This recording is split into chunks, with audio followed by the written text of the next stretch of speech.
You guys are not going to believe what the CEO of Terra Luna just said. Make sure to like the video, hit the subscribe button if you haven't already, and join our free Discord with a second link down in the description below. But other than that, let's get right into this video. Alrighty, everybody, Do Kwon is at it again, talking about his project, his baby, Terra Luna, and of course all of the other stemming projects off of that, and what he thinks about the future of this token and where it could be potentially going. If you guys like these types of videos, if you like Terra Luna, hit the like button and the subscribe button. Make sure to leave a comment down below. How many Terra Luna tokens are you holding? How many LUNC tokens are you holding? We want to see just how strong the lunatic army is, and we are here just along you guys every step of the way, and we would love to see what you guys are talking about. So without further ado, we're going to get into this article and read what Do Kwon has been saying recently about LUNC and a host of other things about the project and what Terra has been doing behind closed doors. So let's read about it and get into it. Do Kwon has come up with a new coin, but the new Luna appears to be following the old story. Amidst a broader wobbling market, Luna has been trading near its all-time lows, while Kwon is in the middle of multiple active lawsuits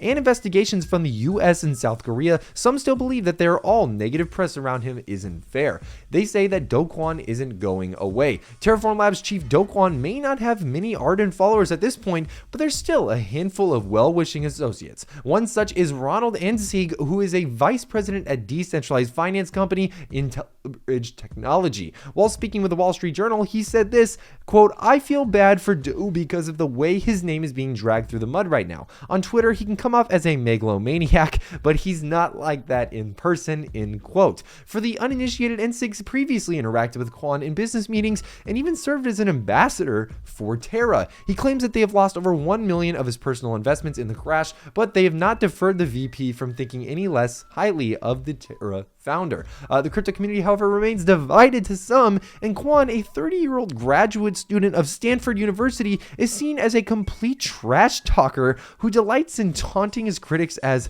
poor. Those in his circle and the virtual cult-like followers believe that he is a misunderstood genius. The founder has made several outlandish claims and trumpeted Terra's mission to create a decentralized system that may ultimately run itself. He even threatened competitors and confessed his joy in watching his rivals fail. Thanks to his ego and viewers' sound arguments, he managed to swoon a cult that call themselves the Lunatics with pride. Experts have warned that experiments was risky even by the standards of the crypto industry, but it wasn't enough. The naysayers grew louder only after the death spiral, and to be honest, it makes a great case study for crypto hype for the outsiders. Yada yada yada. There is a lot, of course, going on in this article that you guys, I'm sure, are already screaming about, yelling about, but let's kind of break it down one by one. You're probably thinking, number one, why are you reading this article? This is nothing but negative publicity for Terra.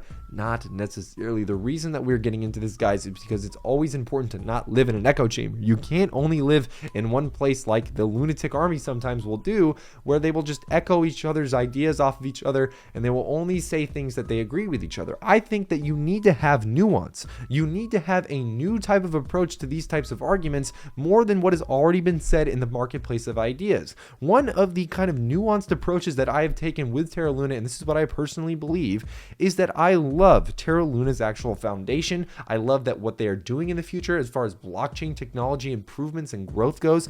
I think it's brilliant, and I think it's only going to make the blockchain industry better. But we, of course, have to acknowledge that Do Kwon and most of the overall executives at Terraform Labs were a big, if not crucial reason to why this project ultimately failed. There was a bunch of missteps. There were a bunch of decisions that were made that shouldn't have been made, in my opinion. And in general, it seems that there are a lot of issues with the CEO acting like this out in public against other people, again, calling people poor, doing all this stuff. Please remember, this is all alleged, though, guys. I'm not saying that any of this is 100% true. And of course, everybody is innocent until proven guilty in a court of law. You guys know how it goes. But again, the reason I'm saying this is because this is what I personally believe. I don't think that it's 100% a fact, but it's just a personal opinion of mine and a personal idea. I just think that the overall executive team needs to do better. I think they need to take more accountability for what's happened, and I think they need to do right by the holders even more. It seems that that is the biggest problem with this large crash that we've experienced, is that the holders, you guys, people like you and I, investors in this project,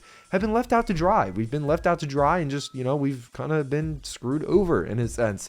And again, more and more stuff like this can continue to happen if this, example isn't set in the first place. If they don't take accountability, if they don't take responsibility and say, hey guys, we messed up, let's make this right, let's go forward and do great things. That is what it seems like. They're starting to pivot towards that angle. They're starting to make more decisions in a way to help the overall investor base, to help everybody out as far as, recuperate whatever it is they lost, and of course still develop their project in a meaningful way.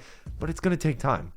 It's going to take time. That's like the bottom line of all of this, guys, is time. And I know some people don't have a lot of time as far as investments go. They want money today, they want money now, and that's why I recommend joining the second link down in the description below with our Discord, guys. We have recently not been doing any day trading of crypto. We've been doing more trading in the stock market with options because of the conditions that the market is currently going through right now. Option trading has been incredibly lucrative and something that we've really been able to take a huge advantage of. So if that sounds interesting, hit the second link down in the description.